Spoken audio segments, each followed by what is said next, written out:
نبی کے جسم سے پانی بھی ٹپکا ہے تو مسلمانوں نے اسے زمین پر نہیں گرنے دیا، بلکہ اپنے چہروں پہ مر لیا۔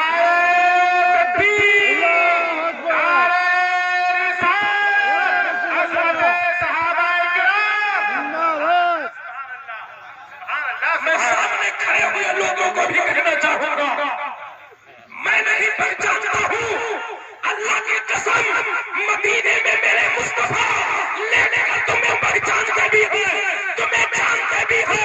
کل قبر میں جب تیری ماں کام نہیں آئے گی، تیرا باپ کام نہیں آئے گا، تیری اولاد کام نہیں آئے گی، تو مدینے کے سرکار تیرے کام آئے گا۔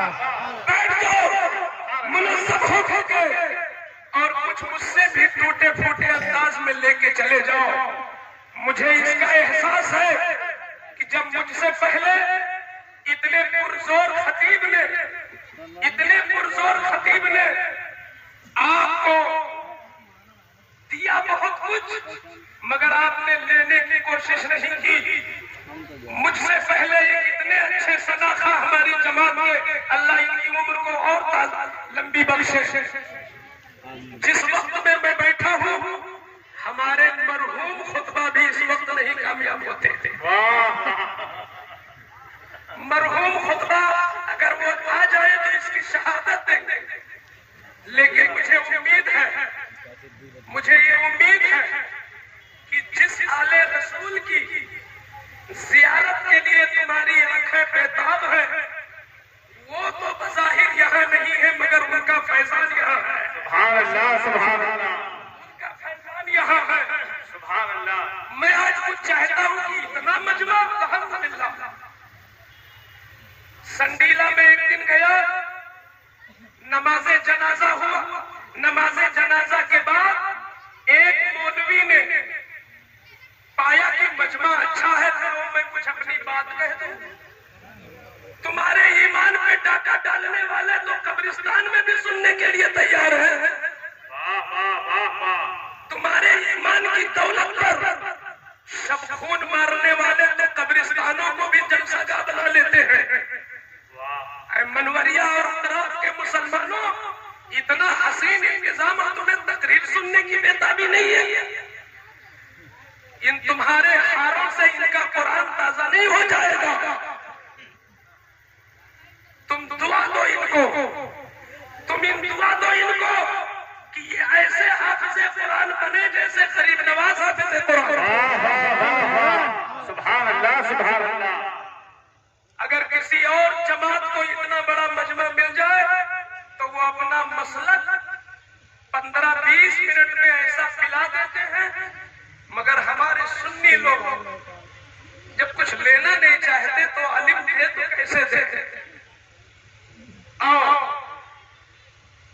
میں کچھ باتیں ضرورت کی آپ کے سامنے رکھتا ہوں۔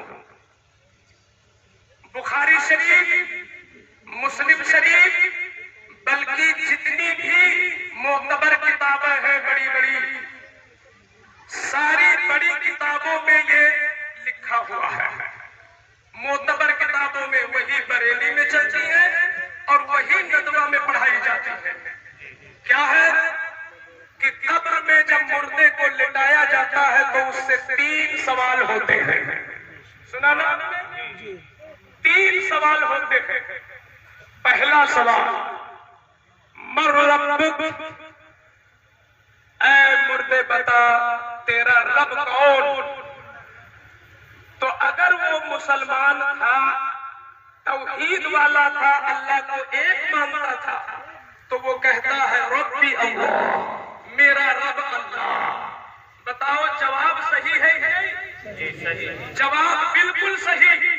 فرشتے اللہ کی بارگاہ میں عرض کرتے ہیں، میرے مولا تیرے بندے نے پہلے سوال کا جواب بالکل صحیح دیا، کیا حکم ہے مولا؟ اللہ فرماتا ہے فرشتوں رکو رکو، ابھی کوئی فیصلہ نہیں ہے، ابھی کوئی فیصلہ نہیں۔ دوسرا سوال، ما دینک، تیرا دین جب دنیا میں زندہ تھا تو کس دین کو تو فالو کرتا تھا؟ تیرا دین کیا؟ فرشتے جب سوال کرتے ہیں تو مردہ اگر وہ مسلمان تھا اور اسلام کو فالو کرتا تھا تو وہ کہے گا دینی الاسلام، میرا دین اسلام۔ فرشتے مولا کی بارگاہ میں عرض کرتے میرے مولا دوسرا سوال بھی بڑا اہم تھا اور اس کا جواب بھی بالکل صحیح۔ اللہ فرمائے گا ابھی میرا کوئی فیصلہ نہیں اس کے لیے، ابھی کوئی فیصلہ نہیں۔ اب یہاں بہت سارے ذی شعور خطبہ بھی ہیں اور بہت سارے ذی شعور خطبہ اور شعرا بھی موجود ہیں۔ کیا شان عالم مسعودی کو آپ معمولی سمجھتے ہیں؟ مولانا شبیر مسعودی کو آپ معمولی سمجھتے ہیں؟ آپ معمولی سمجھے مگر فیضان غازی نے ان کو غیر معمولی بنایا۔ یہ علماء جانتے ہیں کہ اگر کسی امتحان میں سوال تین ہی ہو اور بچہ دو سوالوں کا جواب دے دے صحیح صحیح اور ایک سوال کا جواب نہ دے سکے تو بھی فیصلہ یہ ہے کہ وہ بچہ پاس ہے، کیونکہ اس نے دو سوالوں کا بالکل صحیح جواب دے دیا، دو سوالوں کا بالکل صحیح جواب دے دیا۔ تو اگر 20 نمبر کے سوال تھے تو 40 نمبر اس کو مل گئے 60 نمبر میں، پاس ہے کہ نہیں؟ پاس ہے۔ مگر قبر کا معاملہ کچھ الگ ہے، قبر کا معاملہ کچھ الگ ہے۔ مولا فرمائے گا اب اس سے تیسرا سوال کرو، تیسرا سوال، اور وہ سوال کس کے لیے ہوگا؟ وہی آج جن کے ذکر کے لیے تم اس طرح بیتاب بیٹھے ہو۔ فرشتے عرض کریں گے، فرشتے پوچھیں گے مردے سے تیسرا سوال، ما كنت تقول في شان هذا الرجل۔ ذرا سوال کا اسلوب دیکھو، سوال یہ نہیں ہوگا ما قلت، تو نے کیا کہا، تو نے کیا مانا، یہ نہیں، ما كنت تقول، تو اس تو عظیم ہستی کے بارے میں، اس عظیم ہستی کے بارے میں جب تو دنیا میں زندہ تھا تو کیا کہا کرتا تھا، تو کیا کہا کرتا تھا۔ حضرات دیکھو سوال یہ بتا رہا ہے کہ وہاں پر ایمان چیک کیا جائے گا، وہاں پر حضور کی محبت کے تعلق سے بہت حقیقی سوال ہوگا کہ تو ان کے بارے میں کیا کہا کرتا تھا، مسلسل کیا کہا کرتا تھا۔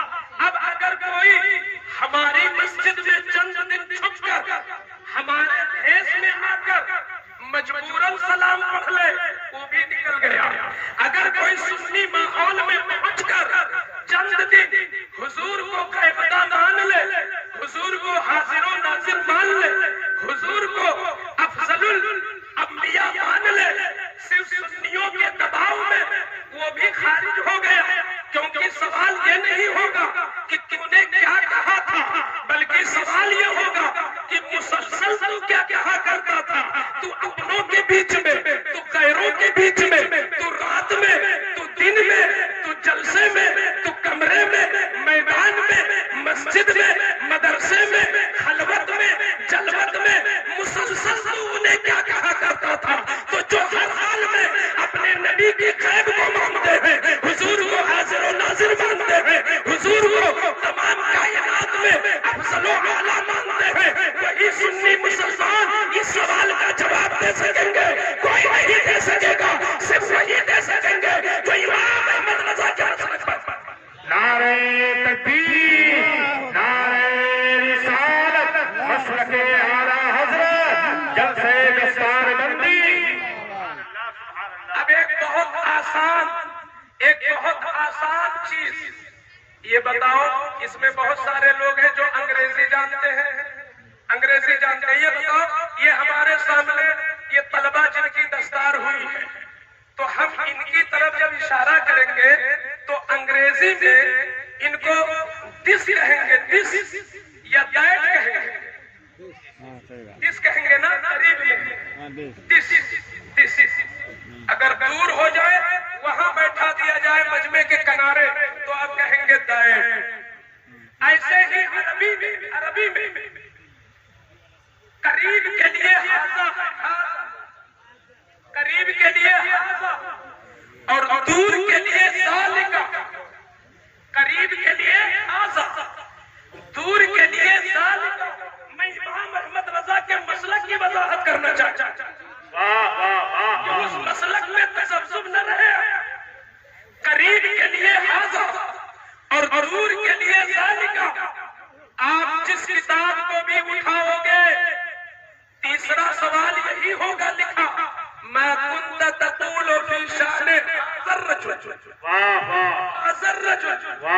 مجھے بڑا تعجب ہوا کہ منوریہ کے قبرستان میں مردہ لٹایا گیا. منکر نکیر آئے اور کہہ رہے ہیں ما كنت تقول في شأن الرجل. ارے مصطفیٰ کا مزار تو مدینے میں ہے، مصطفیٰ کا مزار تو مدینے میں ہے، تو مدینہ یہاں سے کتنا دور؟ جب مدینہ اتنی دوری پر تو حضور کے لیے ذالکہ ہونا چاہیے. مگر فرشتے کہتے ہیں ہاذا، فرشتے کہتے ہیں ہاذا. کیا مطلب؟ ایک بہت بڑے عالم شیخ عبدالحق محدث دہلوی کہتے ہیں کہ یہ ہاذا کیوں کہا جائے گا جبکہ حضور مدینے میں ہونا چاہیے ذالکہ، مگر فرشتے کہیں گے ہاذا. مطلب یہ ہے کہ مردے کی نگاہوں سے پردے ہٹا دیے جائیں گے اور مدینہ شریف گویا اس کی نگاہوں کے سامنے ہوگا، رسول اللہ اس کے نگاہوں کے سامنے ہوگا، یا پھر حضور کی مثالی صورت خود بخود اس کی قبر میں جلوہ گر ہو جائے گی اور اس مردے کے قریب میں مصطفیٰ جان رحمت جلوہ گر ہوں گے اور فرشتے انہی کی طرف اشارہ کہیں گے کہ اس ہستی کے بارے میں تو کیا کہا کرتا تھا، تو کیا کہا کرتا تھا. حضرات میں پوچھنا چاہتا ہوں کہ کیا مردہ ایک ہی دن مسلمان ایک مردہ ہے؟ نہیں. آپ ضلع بہرائچ میں دیکھو ایک دن میں 50 مسلمان مرتے ہیں. کوئی کسی کی تدفین ہوئی منوریہ میں، کسی کی تدفین ہوئی بہرائچ شہر میں، کسی کی تدفین ہوئی بستی شہر میں، کسی کی تدفین ہوئی فیض آباد میں، کسی کی تدفین ہوئی کانپور میں. میں پوچھنا چاہتا ہوں کہ منکر نکیر کیا کہہ رہے ہیں؟ 2:10 پر مردہ دفن ہوا منوریہ میں، 2:10 پر مردہ دفن ہوا مڈیرہ میں، 2:10 پر مردہ دفن ہوا رسیا میں، 2:10 پر مردہ دفن ہوا بہرائچ میں. ایک ہی وقت ہے، ایک ہی ذات ہے اور ہر جگہ فرشتے کیا کہتے ہیں؟ تو اس ہستی کے بارے میں کیا کہتا تھا؟ تو اس ہستی کے بارے میں کیا کہتا تھا؟ ارے سنیو، ایک ہی وقت میں مصطفیٰ جان رحمت منوریہ میں بھی ہے، اسی وقت میں رسیا میں بھی ہے، اسی وقت میں مڈیرہ میں بھی ہے، اسی وقت میں بہرائچ میں بھی ہے، اسی وقت میں فیض آباد میں ہے. ارے اسی کو تو حاضر و ناظر کرتے ہیں. مصطفیٰ نعرہ تکبیر، نعرہ رسالت، مسلک اعلیٰ حضرت عظمت مصطفیٰ. آج ہم نے اپنے کانوں سے لکھنؤ شہر میں سنا فجر کی نماز میں نے پڑھی اور فجر کی نماز پڑھنے کے بعد میں بیٹھ گیا. ایک مولوی جو امام تھا نماز پڑھانے کے بعد اس نے درس دینا شروع کیا اور اس درس میں اللہ کی قسم میں بالکل سچی بات کہہ رہا ہوں سنیو، اس جلسے میں تمہارے ایمان کا تحفظ کیا جاتا ہے. میں نے اپنے کانوں سے سنا اس بدعقیدے نے درس میں یہی کہا کہ کچھ چیزیں وہ ہوتی ہیں جو صرف گناہ ہوتی ہے مگر کچھ چیزیں وہ ہوتی ہیں جو شرک ہوتی ہیں. مثلاً حضور کو غیبدہ ماننا یا حضور کو حاضر و ناظر ماننا یہ شرک ہے. کہو معاذ اللہ. حضور کو حاضر و ناظر ماننا شرک ہے. میں نے کہا ہم اللہ کی بات مانے کہ اللہ کی بات مانے. آؤ 22واں پارہ کھولو، اللہ اپنے نبی کو حاضر و ناظر کہہ رہا ہے، یا ایھا النبی انا ارسلناک شاہدا و مبشرا و نذیرا، اے نبی بے شک ہم نے آپ کو حاضر و ناظر بنا کر بھیجا ہے، اور نبی حاضر و ناظر ہے بھی کیونکہ جو ایک ہی وقت میں ہر جگہ کا واقعہ دیکھ بھی رہا ہو، سن بھی رہا ہو، موجود بھی ہو، اسی کو تو حاضر و ناظر کہتے ہیں۔ ایک دن میں لاکھوں مسلمان دنیا کے مختلف مقام پہ مرتے ہیں، اور اسی وقت فرشتے نبی کو دکھا دکھا کے کہتے ہیں اس نبی کے بارے میں تم دنیا میں کیا کہتے تھے، ہر جگہ یہی پوچھتے ہیں اس نبی کے بارے میں کیا کہتے تھے، تو اسی وقت میں مصطفیٰ ہر شہر میں موجود ہیں، یہی تو حاضر و ناظر ہے۔ اس لیے یہ عقیدہ لے کے جاؤ، یہ عقیدہ لے کے جاؤ کہ میرے نبی مصطفیٰ جان رحمت حاضر و ناظر ہے، اور مصطفیٰ جان رحمت غیب کے بھی جاننے والے ہیں۔ غیب کیا ہے؟ چھپی چیزوں کو جان لینا۔ کیا ہے؟ چھپی چیز۔ مثال کے طور پر یہ گلاب ہے نا، اس کی جو خوشبو ہے وہ چھپی ہے، مگر آپ نے ناک سے گلاب لگایا تو خوشبو پہچان گئے کہ یہ گلاب کا پھول ہے۔ کھانے کا ذائقہ، لوگوں بات نہ کریں، کھانے کا ذائقہ، زبان پر آپ نے لقمہ رکھا، آپ نے ذائقے کو پہچان لیا کہ یہ میٹھا ہے کہ کھٹا ہے، نمک والا ہے کہ بے نمک ہے، زبان پر رکھنے سے تو ذائقہ چھپا تھا، مگر زبان پہ رکھ کے آپ نے جان لیا، تو کیا آپ غیب کے جاننے والے ہو گئے؟ نہیں۔ غیب وہ ہے کہ انسان کی آنکھ نہ اسے دیکھ سکے، نہ انسان کی زبان اسے چکھ سکے، نہ انسان کا ہاتھ اسے پکڑ سکے، نہ انسان کا کان اسے سن سکے، جس کو نہ تم سن پاؤ، نہ جس کو تم دیکھ پاؤ، نہ جس چیز کو تم چکھ پاؤ، وہ غیب ہے۔ آؤ نبی کے بارے میں دیکھتے ہیں کہ مصطفیٰ ایسی چیزوں کو دیکھ رہے ہیں کہ نہیں دیکھ رہے ہیں۔ معراج کی رات میں الحمدللہ ثم الحمدللہ آج تک کوئی نبی، کوئی فرشتہ، کوئی انسان اللہ کی ذات کو نہیں دیکھ سکا، مگر مصطفیٰ جان رحمت نے معراج کی رات میں 9 مرتبہ خدا کی ذات کو دیکھا، تو خدا کی ذات غیب مصطفیٰ نے جانا، اس لیے مصطفیٰ غیب والے ہیں۔ مصطفیٰ غیب جانتے ہیں۔ یہ بتاؤ جنت پیدا ہو چکی ہے کہ ہوگی؟ ہو چکی۔ جہنم بن چکا۔ اچھا، یہ عقیدہ ہے کہ جنت بن چکی۔ یہ کوئی بتا سکتا ہے جنت ہے کہاں؟ میرا وجدان بول رہا ہے، دل کہ اوپر ہی کہیں ہے، کیونکہ جب معراج میں حضور گئے تو جنت کو بھی دیکھا، اوپر والے سفر میں حضور نے جنت کو بھی دیکھا، تو کہیں ہے اوپر۔ لیکن یہ بتاتا جنت کتنی بڑی، جنت کتنی بڑی، بھائی چوڑائی کچھ ہو سکتا ہے، سمجھ میں آ سکتا ہے۔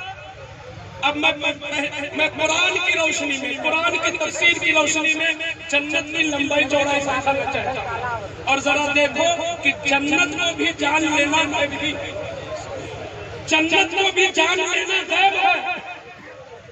قرآن میں لکھا، میں تفسیر بیان کرتا ہوں، ایک جنتی کو تقریباً 40 باغ ملیں گے، 40 باغ، اور ہر باغ میں 40 پیڑ، اور ہر پیڑ پر 40 پتے، اور ہر پتا کتنا باغ؟ یاد رکھیے گا، ایک جنتی کے ملکیت میں کتنے باغ؟ 40، اور ہر باغ میں پیڑ 40 اور ہر پیڑ پر پتے. اب ایک پتا کی لمبائی بتا دوں. تفسیر میں لکھا ہمارے بزرگوں نے کہ اگر جنت کے باغوں کا ایک پتا نکالا جائے اور دنیا میں پھیلایا جائے تو پوری زمین بھی چھپ جائے گی, آسمان بھی چھپ جائے گا. کتنی بڑی جنت ذرا تصور کرو. ایک جنتی کے باغوں کا ایک پتا دنیا کو چھپا لے تو کل جنتیوں کے, کل باغوں کے, کل پیڑوں کے, کل شاخوں کے پتوں کا حال کیا ہوگا؟ پھر ہر ایک کی 70 ہو, ہر ایک کا دریا, ہر ایک کا چشمہ, ہر ایک کا گھر, ہر ایک کی نعمتیں. اب تصور کرو کہ جنت کتنی بڑی, جنت کتنی بڑی, کون دیکھ سکتا ہے جنت کو؟ مگر واقعی اللہ کی قسم معراج کی رات میں جب حضور نے جنت کو دیکھ لیا تو اللہ نے فرمایا اے حبیب چونکہ تم نے اپنی آنکھوں سے جنت کو دیکھا ہے اس لیے تم بشیر ہو, اپنی امت کو بشارت دے دو کہ جو نیک عمل کریں گے اور ایمان پکا ہوگا انہیں میں جنت عطا کروں. تو جنت کو دیکھ لینا غائب ہے کہ نہیں؟ غائب ہے. اور حضور نے جنت دیکھا تو اب مناظرہ کے لیے مولانا فاروق نظامی کو نہ بلانا. اتنا مناظرہ تو ہم سنی کر لے گا کہ حضور جنت کو دیکھے گے, حضور جنت کو دیکھے ہیں. تو حضور تو غیب جانتے ہی, حضور نے اللہ کو دیکھا ہے تو حضور تو غیب جانتے ہی. اب ایک وہ بات بتانے جا رہا ہوں کہ کوئی ڈاکٹر آج تک نہیں جان سکا. ایک ایسی بات, حضور ایک دن مدینہ شریف کے ممبر پر, مسجد نبوی میں ممبر پر کھڑے ہوئے اور سرکار کا کرم جوش پر آیا. فرمایا غلاموں آج مجھ سے جو کچھ پوچھنا, آج توجہ چاہو, حضور کا دریائے کرم جوش پر آیا. فرمایا آج جو کچھ پوچھنا ہو مگر ما تم تو فی مقام ھذا, جب تک میں یہاں کھڑا ہوں ممبر پر جو چاہو مجھ سے پوچھ لو. توجہ چاہوں گا. حضور نے کہا جو چاہو پوچھ لو, چاہے دنیا کی بات پوچھو, چاہے دین کی بات پوچھو, چاہے زمین پر کی پوچھو, چاہے زمین میں کی پوچھو. عرش سے نیچے کی بھی پوچھ سکتے ہو, عرش کے اوپر کی بھی پوچھ سکتے ہو. حضور نے فرمایا جو چاہو پوچھو. ایک مظلوم صحابی موجود تھے, اس نام ان کا عبداللہ تھا. بڑے مظلوم تھے, مدینہ کے لوگوں نے انہیں بہت تنگ کر رکھا تھا. معاملہ ان کا کیا تھا, بڑا سیریس مسئلہ تھا صحابہ. ان کے والد کا نام تھا حذیفہ, مگر مدینے والے ان کو شک کی نگاہ سے دیکھتے تھے اور کہتے تھے آپس میں کہ ان کے سگے باپ یہ نہیں ہے, ان کا معاملہ خراب ہے. ان کے اصلی باپ کے تئیں لوگوں کا نظریہ درست نہیں تھا. لوگ ان کی اصل, ان کی بنیاد کو غلط سمجھتے تھے. وہ بہت پریشان تھے, بہت پریشان تھے کہ میرے باپ کو لوگ کہتے ہیں اصلی باپ نہیں ہے. تو آج تک انہوں نے اپنے باپ سے نہیں پوچھا, اپنی ماں سے نہیں پوچھا, اپنے خاندان والوں سے نہیں پوچھا, بلکہ انہوں نے کھڑے ہو کر کے آقا کی بارگاہ میں عرض کیا میرے حضور اگر سب کچھ پوچھ سکتے ہیں تو بتا دیجئے میرا سگا باپ کون ہے.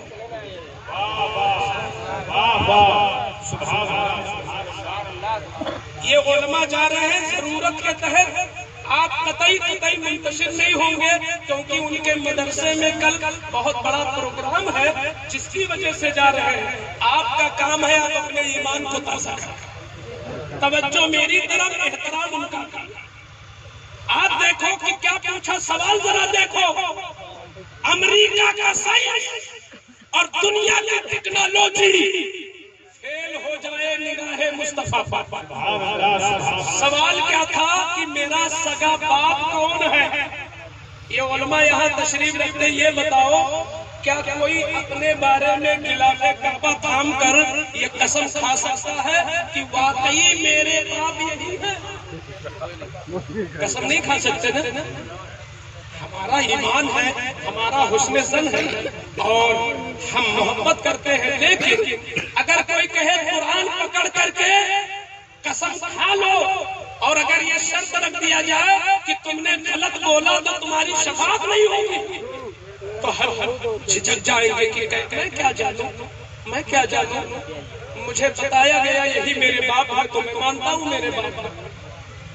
ایک ماں بھی نہیں بتا سکتی حقیقت میں. اگر ماں نے کئی لوگوں سے تعلق رکھا ہے, کسی کی ماں نے کئی لوگوں سے تعلق رکھا, تو کیا وہ فیصلہ کر دے گی کہ اولاد کس سے ہے؟ تو جو خود ماں نہ بتا سکے, خود باپ نہ بتا سکے, خود وہ آدمی نہ جان سکے, مگر واہر حضور کا علم, واہر حضور کا علم یہ بھی جانتے ہیں کہ کس کا سگا باپ ہے. تو عبداللہ نے کہا یا رسول اللہ آج آپ بتا دیجئے کہ میرا باپ کون ہے. تو آقا نے فرمایا رب کی عزت کی قسم تیرا سگا باپ حذیفہ ہے. آج تک کوئی مشین بنی جہاں تم چیک کرا لو کہ میرے باپ یہی ہے؟ اللہ اکبر. اس زمانے میں حضور یہ بھی بتا دیتے ہیں کہ کس کا سگا باپ کون ہے. میں اس سے بھی ایک بڑی بات بتانے جا رہا ہوں جو آپ کے سمجھ میں ہے. یہ میں اس لیے بول رہا ہوں چن چن کر کے تاکہ ہر آدمی اپنے ماحول میں کھل کے جیے اور علل اعلان کہے میں مسلک اعلی حضرت والا. آج یہ نظریہ بڑی تیزی کے ساتھ بن رہا ہے کہ بھائی ہم اپنے منہ سے کسی کو غلط کیوں کہیں.